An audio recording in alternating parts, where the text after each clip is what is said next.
అమాయకులైన గిరిజనులపై ఫారెస్ట్ అధికారులు దాడి చేశారు. తమ ప్రతాపం చూపించారు. ఓ ఫారెస్ట్ అధికారి ఆడవారిని కూడా చూడకుండా బట్టలు చింపేసి విచక్షణారహితంగా దాడి చేసినట్లు గిరిజన మహిళలు ఆరోపించారు. పక్కా ప్రణాళిక ప్రకారం దాడి చేసిన అధికారులు ముందుగానే అనుకున్న ప్లాన్ ప్రకారం గిరిజనుల దగ్గర సెల్ ఫోన్లు లాక్కుని ఆ తర్వాత దాడి చేసినట్లు గిరిజనులు వాపోతున్నారు. భద్రాద్రి కొత్తగూడెం జిల్లా బూర్గంపాడు మండలం ఇరవండి గ్రామ పంచాయతీ పరిధిలో ఈ ఘటన జరిగింది.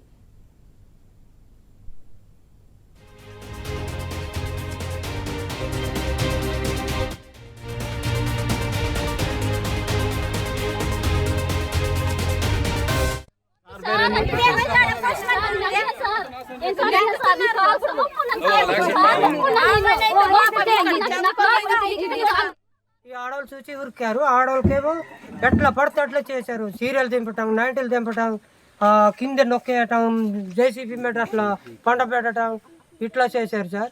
ఇప్పుడు మేము ఇట్లా జరుగుతుందండి. మేము పోతే 5-6 వచ్చి అడ్డం తిరిగారు. వాళ్ళు అసలు చేసింది నాగరాజు, రాంబాబు ఇద్దరు.